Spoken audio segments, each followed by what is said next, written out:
Story 1. Schizophrenia runs rampant on my dad's side of the family. You'll never truly understand The Simpsons haha. I'm in danger meme until you're being babysat by your unmedicated schizophrenic aunt and 3 cousins. One who thinks he can summon angels and demons after decoding the alphabet and the Bible. His sister, who believes she's the second coming of Christ and is actively at war with Satan in her body. And their other sister, who believed a Russian cyborg war was imminent and that everyone who wasn't a cyborg needed to buy as many guns as they could. I no longer have a relationship with my dad, who, I cannot stress enough, thought it was acceptable to leave his young child alone with unmedicated teenagers who forced the children they were watching to view bestiality videos and to call forth the demons in their bodies. I was told I was not a Russian cyborg and that I had 2 demons and 1 angel. They also said they could connect with me through my hair while I slept. That detail kept me up at night for years. Those are only 4 of my unmedicated family members with schizophrenia. The others were deemed too dangerous for me to be left alone with. I've been in therapy since I was a teenager, so I can laugh about it now. Developing schizophrenia is a very real fear of mine. Story 2. My best friend's father behaved inappropriately when I was a child. He left explicit magazines around the house and watched pornography openly. It was extremely bizarre.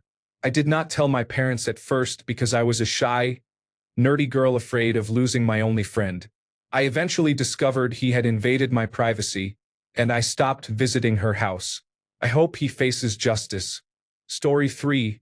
My lab partner in college biology was overly enthusiastic during a pig dissection. The worst part was that while the teacher was talking, he would snap bones and tear cartilage just for the sound. Everyone else at the table was equally uncomfortable. There was something unnerving about him holding a scalpel so close to me. Story 4. I was admitted to the psychiatric ward when I was 17 for suicidal tendencies. I met a boy who I think was about 11 at the time. He was interesting because, unlike the other children admitted, he did not seem to have any obvious mental health issues and seemed like a normal kid. I asked him one day why he had been admitted, and that is when I learned he was there for disciplinary issues after he severely injured his mother by striking her on the head with a brick. Story 5. It was my adult son. He was hallucinating that I was sleeping with his then wife. He called the police regularly to report someone living under his house. He claimed the police were trying to frame him and that his mother and I were involved. He once said his children had been killed and that everyone was hiding it from him. The moral of the story is to stay on prescribed medication, even if you think you are better and no longer need it. Story 6. A man I went to high school with murdered a drug customer of his and the customer's girlfriend. He dismembered the bodies in his bathtub, put the pieces in plastic trash bags, and disposed of them in dumpsters across the city. The bodies were never found, but his girlfriend became afraid of what he might do to her and reported him to the authorities. He was convicted of capital murder and was eventually executed by the state. Story 7. When I was a child, I had a neighbor across the street whom I will call Sandy. For the first about 6 years of my life, she seemed normal. I would even play with her children. Then something changed. Her mental health deteriorated and she began to behave erratically. Here are some incidents I recall. She believed an alligator lived in her backyard and wanted to kill her. She thought someone was trying to find and kill her. She came to my mother one day and asked for clothes to wear as a disguise. My mother made my brother and me hide in our room until Sandy left. She carried a knife everywhere and would threaten to stab various neighbors, including my mother. She called her knife her daisy plucker. She poisoned a neighbor's cat and poured some kind of chemical on our lawn to kill the grass. One year, she gave my brother and me a bag of Christmas gifts that consisted of a used toothbrush and an open pack of lunch meat. There may have been other items, but I do not remember them. Sandy moved away a few years after this began. At first I was terrified and angry with her, but as an adult I feel sorry for her. She clearly needed help but never received it while she lived in our neighborhood. Story 8. The murderer lived next door when I was a kid. He killed his own father in cold blood after the father wanted him to seek hospital treatment for mental health issues. He met his father on the porch with a knife, took him inside, held him hostage, and then shot him in the back and head 4 times. The father, was a really good man who had bailed his son out of jail multiple times and had let him live in his house rent-free from ages 18 to 25. He was released from jail a few years later after a plea bargain and moved in across the street from his stepmother, his father's widow, because he was that sick and twisted. Story 9. I don't know if this is too much personal information, but the man's last name was Raper. He sat in the middle of my community college Spanish class and spent half the time with the front of his shirt pulled up over his head so he could pick at his chest hair. Most of the rest of the time, he made the women in the class uncomfortable. There were weird noises, odd twitching, and almost no Spanish. After class, he would pick a woman and follow her to her car, continuing to make them uncomfortable. By the end of the third day, the rest of us had established a buddy system so none of the women had to walk to the parking lot alone. One of the women I partnered with served as my best man at my wedding years later, so it was not a complete horror show. Story 10. A fellow kindergarten classmate got mad at me because it was my turn to pick teams to play apples to apples, but he thought it was his. He whispered and screamed that he was going to bring his dad's shotgun to school to kill me. This was 6 months after Columbine. The teacher gave him a sad face stamp and did not report it. When I told my mom about it, she acted immediately, met with the teacher and principal, and had me moved to another class. A few years ago, he murdered his wife, who was 6 months pregnant, and is now serving life without the possibility of parole. Story 11. A guy I went to high school with was deeply disturbed and will likely be incarcerated. He was 6 foot 6 inches and 240 pounds. When he was younger, he was sent to an extreme mental health facility called the Judge Rotenberg Center, known for its use of shock therapy, after assaulting his younger brother. At school, he engaged in persistent sexual misconduct, including public masturbation in bathrooms and using others' phones to view pornography because he was not allowed internet access on his phone. He openly discussed explicit sexual fantasies in class and showed pornography on the school computer, often describing violent and abusive themes. He told many graphic and possibly fabricated stories about sexual encounters, and claimed to have coerced other students into sexual acts. He also told people he had masturbated to their photos and made unwelcome sexual advances while touching them. He directed sexual attention toward younger students and frequently targeted boys he found attractive. He became obsessed with a nurse from one of his old boarding schools, claiming they had a violent sexual relationship and that she had introduced him to bondage, dominance, and submission. He knew intimate details about her life and repeatedly harassed her, her family, and her friends, including sending death threats to some of her male acquaintances. She pressed charges, the police became involved, and the school was notified, but she eventually dropped the charges. He was delusional and genuinely confused when people were afraid of him. He left the school for his senior year and was placed in a special needs home. Overall, he was an extremely dangerous sexual predator. He also had a volatile friend who came to our school from one of his old boarding schools. That friend was 6 foot 4 inches and 300 pounds, had severe anger issues, and after being rejected by a girl tried to fight the vice principal.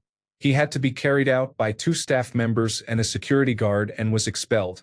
Story 12. I met a man who had murdered his father during a dispute over cocaine. He served several years in prison, and after his release he murdered a police officer. He will likely receive the death penalty. Story 13. There was a girl on my dorm floor my freshman year of college who was a seriously bizarre individual. I don't know how to describe it exactly, but she had the weirdest, most unsettling energy of anyone I've ever met. She had a cutesy pastel, childlike aesthetic that totally clashed with her cold, humorless demeanor. If you tried to make conversation with her, she just stared at you like you were a bug she had stepped on. I was good friends with her roommates, and while she rarely talked to them, they overheard a lot of disturbing things she would say while voice chatting with her friends online. For example, once they heard her say she wanted to hand out poisoned food to the homeless people who panhandled near campus. Another time, shortly after the Parkland shooting, she said she didn't feel sad about the kids who had been killed because some of them might have wanted to go into animation, and their deaths meant less competition for her in the industry. Her roommates also saw her drawing diaper fetish art of cartoon characters on a few different occasions. She would randomly leave the dorms late at night and aimlessly wander around campus. We later found out that she was much older than most of the other freshmen. I think she was 26 or 27, and she had served in the military at some point. I don't know what the fuck her deal was, but she freaked me the fuck out. Story 14. He very casually told me he planned to kill his former best friend when she rejected him. He said it as if it were ordinary news, in the same tone someone might use to say what they had for lunch. His expression was suddenly devoid of emotion. Up until then he had seemed completely normal. I would have described him as a fun, warm, and caring friend. We were alone in my apartment at midnight, as we had many times before, just friends hanging out, watching television, and chatting. I considered us good friends, and, as far as I knew, there was no romantic interest between us. He had never mentioned his former best friend. A feeling of deep dread washed over me, but I kept my expression neutral. I asked why he had wanted to kill her. He said, "I guess I just felt like if I couldn't have her, no one could." I asked why he did not end up killing her. He said, "I don't know. We watched television a bit longer. Then I told him I was tired and he should leave. He left. I felt hot then cold all over, like I was walking through molasses, and I went to bed. I stopped responding to his messages and blocked him on all platforms. He came to my front door a few more times in the middle of the night. He would knock and call out for me, and I did not respond. The final time he showed up it was 3 a.m., and he just banged on my door. That time he said nothing, but I recognized his knock. My building was old, with poor doors, and I could hear him shuffling outside, his shoes on the concrete. It was a studio apartment, so I sat upright in bed, watching the door until he finally left. My lease was up. I moved to a different part of the city and never saw him again. Story 15.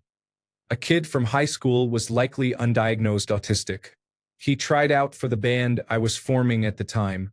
Unfortunately, he was very new to guitar and not the right fit. I hung out with him a few times afterward and he seemed okay. The only time I was ever alone with him, he confessed he was a werewolf. He proceeded to act out a bizarre transformation, groaning and growling, and I left. Later that week, he allegedly transformed again outside of school and jumped in front of a moving car, breaking several bones. I saw him a handful of times after that injury, then I guess his family moved. I have no idea what happened to him. The next was another guy who began heavy drug use very young. He was obnoxious and unpleasant. I went to his house once because I was trying to buy some weed. He shouted, "Hey, look," and began behaving inappropriately with his dog. I ran out of the house. I think he died of an overdose. Story 16. During one of my psychiatric hospital stays, I had a walking companion who had homicidal and cannibalistic fantasies. She described recipes for doctors and nurses and wanted to attend culinary school. Story 17. My old friend's boyfriend had paranoid schizophrenia. He would call her, claiming he could hear her cheating on him from more than 25 miles away. He woke her up by punching her in the face a couple of times because, according to him, she was laughing at him and cheating on him at that very moment. There were other disturbing incidents. He acted out at my house once, saying violent, vile things, and I completely lost it. I cannot repeat what I threatened to do here, but he understood I was serious. One day while he was away, I ended up kidnapping my friend and moved her in with me. Story 18. I met John Schneeberger. I had dinner with him. He seemed like a nice man, but he was a serial rapist and child molester who worked as a well-respected doctor in rural Saskatchewan. One of his victims reported him. The Royal Canadian Mounted Police performed a sexual assault evidence kit and then went to collect a deoxyribonucleic acid sample from him. He beat the deoxyribonucleic acid test by inserting a tube of someone else's blood under the skin of his arm. The victim persisted, hired a private investigator, obtained a deoxyribonucleic acid sample, and arranged a private test. It is quite a twisted story. Story 19. It was probably the girl I was best friends with in 6th grade. During the summer, we did not talk. When 7th grade started, I had found a new best friend with whom I had more in common, as you do in middle school. The girl from 6th grade became insanely jealous and wanted to be my only friend. When I told her I was allowed to have other friends, she went insane. She told me about a new knife she had and said she was going to kill me and my parents. She also said she would break into my home and drown my cats in the bathtub. She would follow me home every day on her bike, trying to run me over or into oncoming traffic. When I reported it to the school, they said that because it occurred off school grounds, they could not do anything about it. They treated her leniently while I was yelled at. I did not hear from her or see her again after 7th grade. I wonder where she ended up. Probably in a mental hospital. Story 20. I did not meet this person in person, but I knew about him through my college psychology professor. My professor had previously run a psychology clinic in South Florida that focused on children and young adults. One of his patients, aged 18 or 19, was into extreme sexual gratification. He would drive his Volkswagen Beetle to a parking area on the edge of the Everglades used by fishermen and hunters, chain himself to the back of his car, wedge a wooden block on the gas pedal, and tie down the steering wheel so it would drive in a circle. He then proceeded to masturbate while being dragged around that area in a circle. I cannot make this up. My professor received a call from the Broward Sheriff's Office that the man had been found underneath his car, wound up in the rear axle. The car drove around until it finally stopped with him wedged underneath it. It was a horrific scene. I guess he died doing what he wanted to do. I cannot forget that story. Story 21. I met a man at the mall in 2022 after a shift. The mall had an outdoor lagoon and a seating area by a river. He looked like a nice older man, sitting at one of the tables outside eating lunch. Nothing seemed suspicious. As the conversation progressed, he approached me and I had nothing to do for the rest of the day, so I was not going to be rude. He said he had served in Germany during World War II, had children, and was a widower. Not long after, I found out he was a registered sex offender preying on young girls. People will do anything to hide their lives. Story 22. I won a game show. Jared from Subway came out and shook my hand for a photo opportunity. I remember thinking he had lifeless, vacant eyes. It made sense in retrospect, I guess. Story 23. My mom fell off the wagon, and from ages 14 to 16 I lived in an all-girls behavioral group home. I met some pretty messed up and traumatized girls during that period, but one girl stands out in particular. We were all prone to self-harm, but she took it much further. The first time I met her, she had a large fresh bandage on her wrist, and from what I could see, she was covered in hundreds of scars and cuts, fresh and old, on visible parts of her body, calves, thighs, and arms. I had never seen anything like it. I only saw her a couple of times before I left the group home, but I ran into her a few years later and she had gotten worse. She had thick scars on her neck and scars on her cheeks with a fresh bandage on her face. She was severely mutilating herself, and all I could think was that someone should help her. She clearly did not want to be there and was torturing herself. I pray for her now and hope she found some peace, whatever that looks like to her. Story 24. I was dating a man whose old high school friend showed up at his apartment one day and never left. I later learned he was hiding to avoid being served in a civil suit accusing him of murdering his wife. During a cocaine-fueled bender, either he or his girlfriend stabbed his wife nearly 100 times, but because the police could not prove which one did it, neither was convicted and the family was trying to sue them. In short, the possibility that he had stabbed his wife was more than I could tolerate. Story 25. One of my school bullies was a dangerous psychopath who killed animals for fun and was a white supremacist. He lived in the same town as me, and I made sure I never ran into him after he threatened to bring a gun to school and shoot me in 2002. My teacher did nothing. I switched schools my senior year. Another fellow artist I knew had a psychotic break and was convinced Ron DeSantis was talking to her through the television. She told me she was willing to kill for him and for Lindsey Graham. It was terrifying. Story 26. My brother's best friend in high school killed his parents and younger brother with a hammer.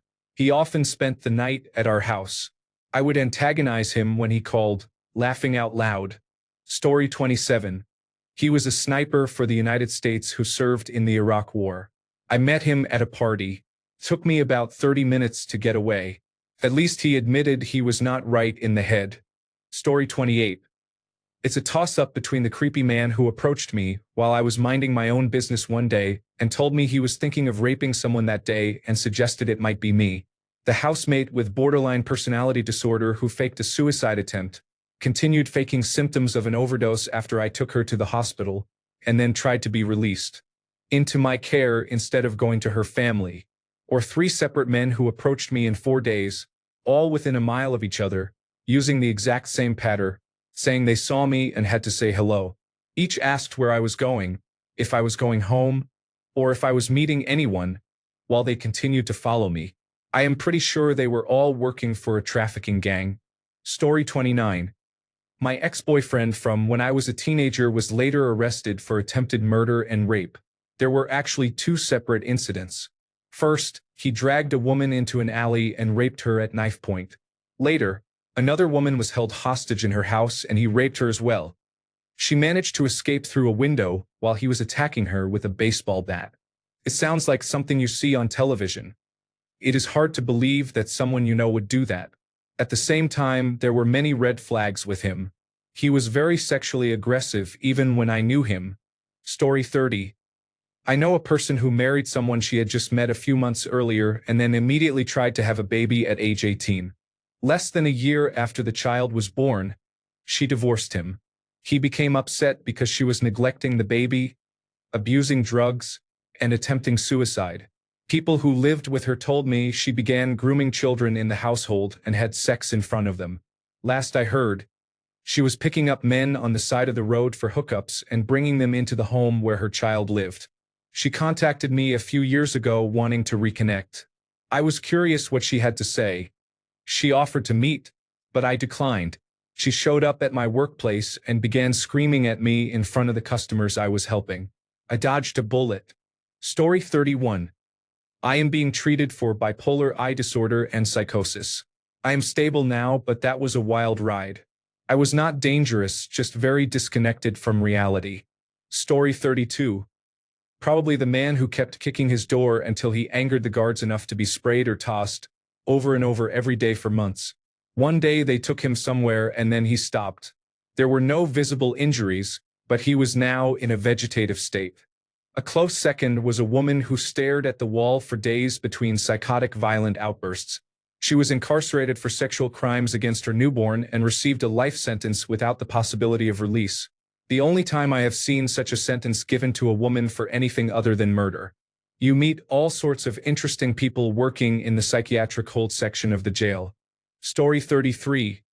A temporary worker at my former company was a chemtrails conspiracy theorist. He had a poorly designed website about it. He cornered me once on a shuttle bus and handed me a flyer on the subject. I will never forget his blank stare. Story 34. My sister-in-law has poorly managed mental health conditions, including bipolar disorder, schizophrenia, narcissistic personality disorder, and post-traumatic stress disorder. She is abusive to her elderly parents and blames them for her condition.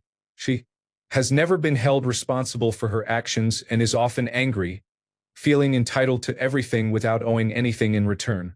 She has been institutionalized, but her family cannot afford long-term care options, and she has refused treatment many times. Story 35. My father is very abusive in every way. He is a child molester and engages in physical violence, screaming, and threats. He attempted murder. He drove his car with his other family in it off a cliff in a drunken rage. They survived. He has major addiction issues with drugs and alcohol. He keeps trying to contact me, but I continue to block him and not engage. I will not be at peace until he is gone. Story 36. I don't know. It's a toss-up between Daniel Uribe Perez, also known as Lou Castro, and Bind, Torture, Kill, also known as Dennis Rader. Story 37. I went to college with a man who used to giggle about breaking expensive medical equipment and goofing off. He seemed harmless. His father sometimes drove me home from the bus stop. Eventually, I graduated and moved on. About 10 years later, I opened the newspaper and saw him on the front page. He had murdered his father with an axe. It did not end there. At a family gathering after I married, among my husband's relatives, I spoke with a woman who said she worked at the psychiatric hospital where my former college acquaintance was held after the murder and that she knew him. She said his father was a psychiatrist who had conducted experiments on the whole family, which she claimed was the reason he did it. To think I had respected his father. Story 38. I was a 28-year-old woman at the time and did an internship in a jail for my counseling degree. Two examples come to mind. At the same time, I was doing case management at a psychiatric hospital, so I had seen difficult situations and did not get easily fazed. I had to check in on an inmate who had just received a life sentence for killing his girlfriend and her child. The guards thought he was a suicide risk because he would not stop crying. When I completed my psychological evaluation, it turned out he was only upset that he would not receive any of the money from selling the house he had remodeled. The second inmate I saw with a new counselor whom I had to train, despite me being the unpaid intern and him holding a Doctor of Philosophy degree. He had been referred to mental health for delusions and we did not have any other information. We began the evaluation and he became very paranoid of me, giving suspicious looks. Then he told the other therapist that he needed to stay away from me and could not be trusted. We tried to redirect and calm him, but he became increasingly angry. He eventually stood up at the table and towered over both of us. The man was about 6 feet 5 inches tall. I am 5 feet 1 inch and my coworker was about 5 feet 9 inches. The policy at the jail was that inmates were always seated nearest the door and staff sat across the table against the wall, so we were cornered. My coworker tried to distract the inmate while I tried to get out, but the man turned and started yelling at me that I was an alien and was trying to control his thoughts. I thought for sure I was about to be assaulted when the guards finally came in and removed him. I know he eventually received treatment for his psychosis, and I was very glad I did not have to see him again. Story 39. A boy I grew up with was brutally abused by his mother. She was barred from every city park because she would show up and beat her children for no reason. He joined the Navy as soon as he graduated and left. Years later, he returned and became a mortician. Rumors spread that he was a necrophiliac. Story 40. I won't name him for obvious reasons, but he was a member of the German royal family and he was bloody mental. He set up a company and I was hired to design the processes, as that is my job. He would join Microsoft Teams calls at 7 a.m. with a massive glass of red wine. I would ask if he was abroad, which would make sense, and he would say he was in Ireland and start laughing. Ireland is the same time zone as me in the United Kingdom. He would go off on crazy rants, shout at someone in the background because they had a dog he wanted to play with, and then spend the remainder of the call stroking a stranger's dog and drinking red wine while muted. Story 41. I spent time getting my life together in the local mental health hospital and met several people with severe problems. I had an assessment at Ridgeway, the most secure and intensive unit. It terrified me because the patients sent there are so severely ill that it is unlikely they will ever leave, as they pose significant danger to themselves, the public, or both. Story 42. A student from my high school chopped the head off a goose at an elementary school. Story 43.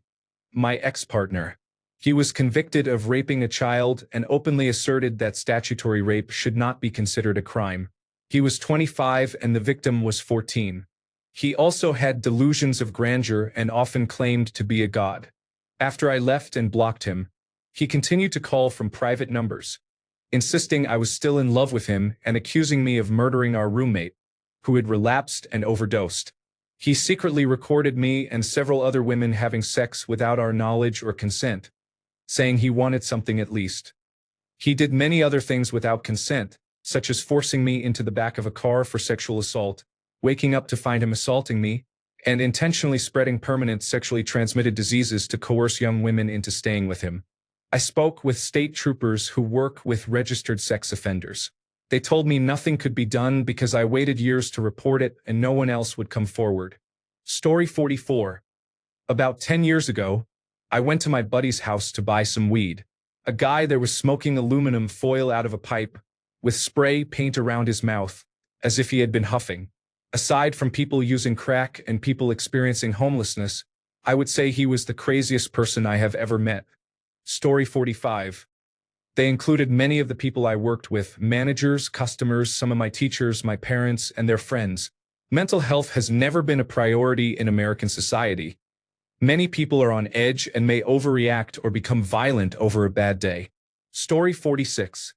I saw a man at a children's science fair who would later rape, murder, and dismember a woman. Of course, I did not know how insane he was when I saw him talking about rocket science. Thankfully, the man is in jail now. If God is good, why did he create a man like this? Story 47. My boyfriend's ex-girlfriend bred illegal hedgehogs to make money. When some became sick and she realized law enforcement would find out, she dumped all of them, including the babies, into her neighbor's trash bin. Her neighbors discovered the dead hedgehogs and reported her. By then, she had already thrown all of her hedgehog rearing supplies into her own trash and claimed she did not know what her neighbors were talking about. That is one of the worst things she has done. She is a sociopath and not worth my or my boyfriend's time or attention. Story 48. I had a friend in middle school. We attended a gifted school. She was very smart and well-liked. Some days we sat together at lunch, just the two of us, relaxing. We went to different high schools and lost touch. Later, I heard she had stabbed her mother in her sleep. It was probably her. Story 49. My mother had untreated paranoid schizophrenia and self-medicated with alcohol. She believed I was controlled by communists through my braces when I was 13. She often could not control her anger and hit me in frustration. She gave me a black eye in 7th grade for using her perfume. My relationship with her was strained until my 20s, and she died when I was 29 from undiagnosed cancer. When not overcome by sudden rages, she was a loving and beautiful person who lived in a time when mental health care was seen as a sign of weakness and a barrier to getting a teaching job, which she wanted to do. She had a tough life. She tried hard to be there for me, and I miss her terribly. Story 50. A man approached me at a bus stop and asked what year it was. I told him. He showed me his bus pass, which was from 12 years earlier. He looked extremely confused. Story 51. Either the man who set fire to his school, the man who stole tens of thousands of dollars from a charity where he worked, the man who has several restraining orders against him, or the man who killed his partner because he believed she was secretly a lesbian and dumped her body in a pine plantation. Story 52. My mother-in-law is loving and caring, but she has bipolar disorder and a personality disorder. On a bad day, we argue. Neither of us apologizes. It can take a few days or a week before we reconcile. We forget about it. Story 53. Do you all remember Fed Smoker? Laughing out loud. Unfortunately, I encountered him multiple times. Story 54. My ex-friend abused me for 10 years. He took pleasure in hurting and embarrassing me in front of others. He also sexually assaulted me, saying that some women were okay without consent.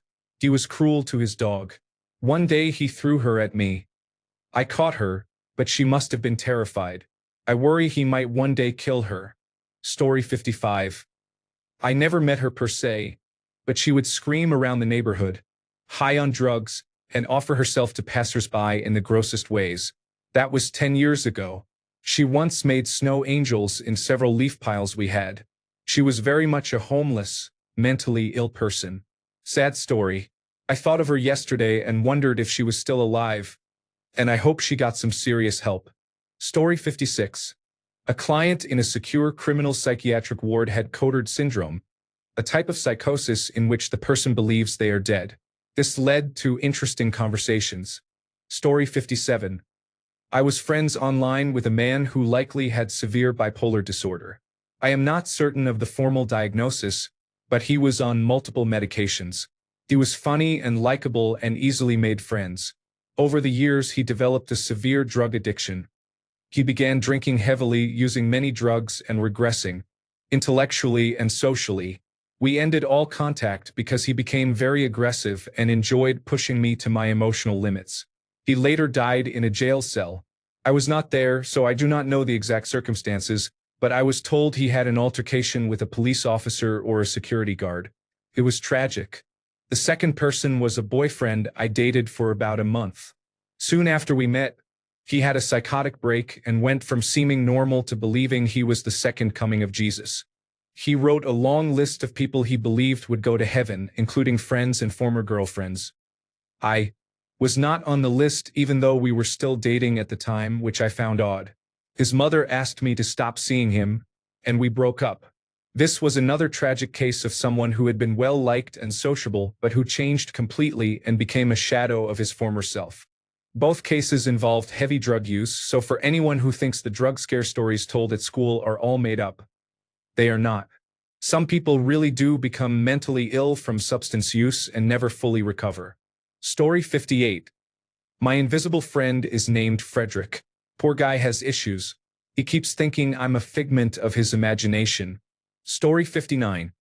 Someone stopped me late at night, begging me to help their dog. I followed her to an alley entrance, but when I got there several men jumped out, screaming at me, and I ran away.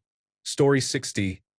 I traveled around with a serial killer for 2 months, hopping trains and hitchhiking. We parted ways, and I did not hear anything about him for years until I randomly saw him in a newspaper right after he had been arrested. Story 61. Unfair question. I worked 35 years in community mental health. Story 62. It's a toss-up between my former best friend, who emotionally and mentally abused her husband and then cheated with 5 men with absolutely no remorse, and a woman I met last year who said I was the best friend she had been praying for and then tried to seduce my husband.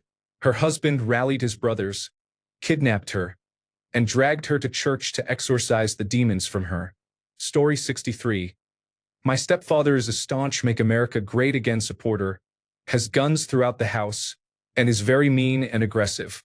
I credit my mother, who now has 2 unvaccinated babies with him and earns all the income. She wanted to leave him. All of us older children tried to help her, but I guess another baby solved everything, right?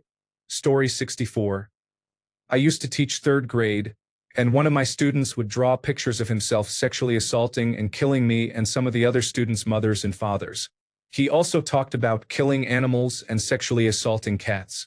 Every day he would go into the bathroom and smear feces on the walls. Once he stabbed me in the chest with a pencil. I was a mandatory reporter, but nothing was ever done. He came from what seemed to be a normal home. I always thought he'd end up in jail, but it turns out he is a police officer now. Story 65. My mother was hospitalized. I was at work, and when I got off my shift, my stepfather called and told me to come to the hospital. She accused me of calling her and telling her she should kill herself. She had made small cuts on her wrists and was on a psychiatric hold at the hospital. I had called her that day, but she did not pick up. So I left a 10 to 15-second voicemail asking if she was okay and saying I was on my lunch break. My stepfather believed her. After that, I did not talk to my mother again, even though she tried to guilt me into speaking with her. She died last week, never having met my children. She did and said a lot of hurtful things, but seeing her accuse me of this, whether she was lying or delusional, and my stepfather not even wanting to check our phones to prove she was not telling the truth was so painful. To know they could believe this, whether delusion or lie, I realized these 2 people were never going to be safe for me. Story 66. I didn't meet anyone, but I worked as an emergency operator for years. Once, I took the confession call from a woman with postnatal depression who had smothered her 3 young children. Story 67. I used to work for a program that treated adults with severe mental illnesses. They were usually the type that could not live on their own but did not need to be in a more secure unit. One of our clients moved into his own apartment. The program's goal was community integration, which rarely happened, so we had an open slot. My manager showed me the profile of the man she wanted to bring into our program. He was a 6'4", 200-pound man who believed demons lived in his stomach and had hallucinated that the hospital staff were demons coming to get him. He had been in a prison hospital because, at his last facility, he had punched a nurse so many times that he had cracked her skull. My coworkers and I agreed he was not a good fit. All of us but 2 were women, and one of the men had cerebral palsy and could not walk. She did it anyway. Every day he would wander the halls, talking about demons and threatening people. No medication fully controlled him. At some point each day he would run screaming through the halls and swing at people because, to him, they were demons trying to take him. This was a nursing home with an almost all-female staff. The other floors housed elderly residents. and we had this huge man running at full speed and crashing into everything. We had to page any available man in the facility, cooks, janitors, anyone, to pin him down because he used his full strength to struggle. We had daily meetings where we talked about how he needed a more secure facility, but my manager would not budge. Eventually, he became agitated and attacked a nurse, punching her in the face. The entire janitorial staff and emergency medical technicians had to pin him down and inject him with enough Ativan to take down a horse before they could transport him. I never saw him again. He was living in a terrible reality, and it must have been horrifying, but he was also a danger to others. Story 68. I used to run a martial arts gym. I was going to pick up my after-school kids from the bus stop when a man stopped to talk to me. I got a strong, strange feeling as he walked around his car. He was moving with purpose. I prepared to defend myself, but he offered a handshake. I think he was considering doing something, but changed his mind at the last second. It was unsettling. A month or two went by, and I was scrolling on Facebook. I read a local news story about a man who killed his girlfriend by running her over. I did not recognize him, but my wife gasped when she saw his picture. It was obviously the same man. I always trust my gut now. Story 69. I used to work with a man who made me extremely uncomfortable. When he was arrested for child sexual abuse, it was not surprising. Story 70. I briefly worked in a meat factory. The workers on the slaughter line enjoyed making the animals suffer and would taunt them. This was all done under the supervision of veterinarians who specialize in animal welfare at the point of slaughter. I made several complaints, but nothing was done. I left after 2 months. Everything I witnessed was apparently considered fine. Story 71. Technically speaking, my grandfather has Alzheimer's. In common vernacular, I don't know any serial killers. Story 72. My boyfriend's best friend. He was a totally normal person until a couple of years ago when he had a psychotic episode. He says he saw the end of the world and believes he now has a major role in it and must warn people. This delusion of grandeur has not gone away. Doctors also found a tumor in his brain that is difficult to treat because surgery carries a high risk of death or serious damage. It is not clear whether the tumor is related, but it could be. Now he has psychotic episodes almost daily. He often becomes violent, attacked his father and his brother, throws things or attempts to kill himself, such as jumping in front of cars or trying to jump out of a window a few days ago. He also has seizures, passes out, or is taken to the hospital. He drinks most of the day, seems to have memory gaps of the past few days, and is obsessed with division. He repeats the same story every time we see him, as if he does not remember telling it a week earlier. I knew him for a few years before this started, but my boyfriend has known him since childhood. My boyfriend says he does not even recognize him anymore. It is heartbreaking to watch him helplessly. He once sought help from a professional but left immediately because he could not open up to a stranger.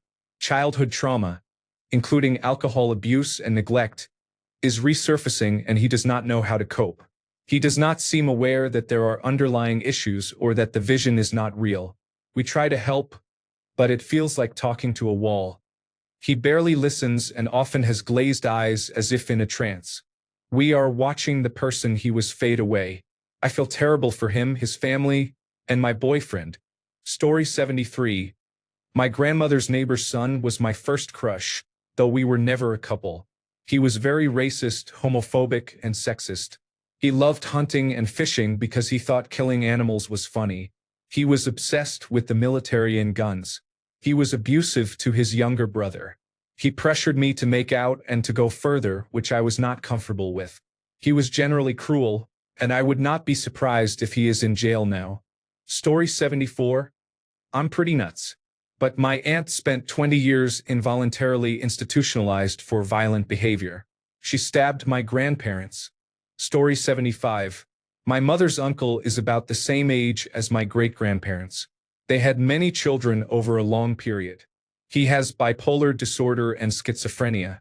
He is medicated now and is a great person, but in his youth he would repeatedly believe he was better and stop taking his medication. In his 20s he had an episode in which he stole a brand new truck, drove it near our local airport, sold it for $500, hopped a fence onto the airport tarmac, and talked his way into the cockpit of a small airplane. This was before September 11, 2001 and the increased security measures, but it was still astonishing during a mental health episode. The man who bought the truck was suspicious that a brand new vehicle was being sold for so little. He called the police, who found my mother's uncle before anything worse happened. He also hates cutting his toenails. When he walks barefoot, his toenails click on hardwood like a dog's claws. Story 76.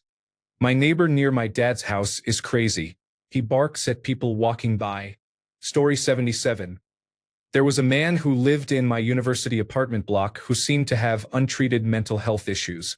He used to pace outside for hours, ranting about skirmishes and the New World Order.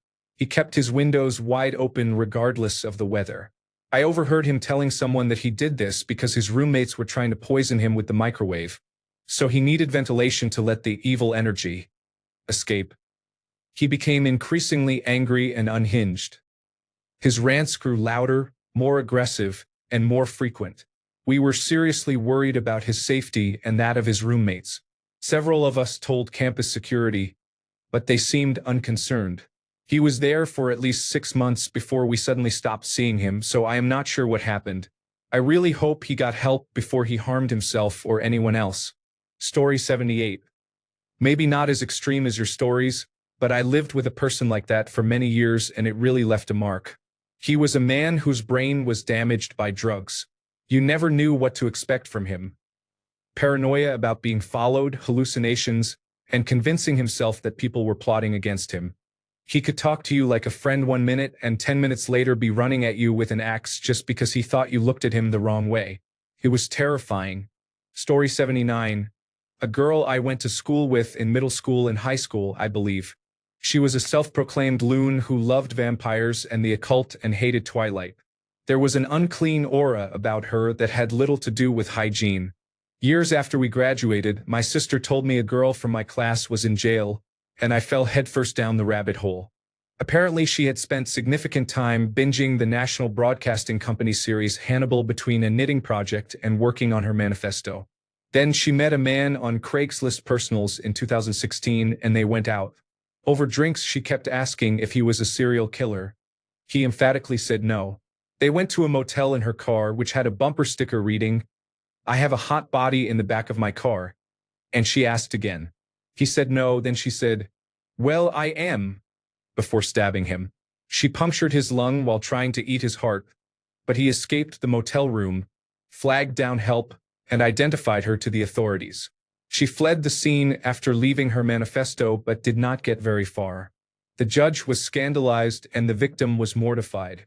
He tried not to body shame her but said that with a different physique she might have made her dreams of becoming a serial killer come true. All the articles are still online about it.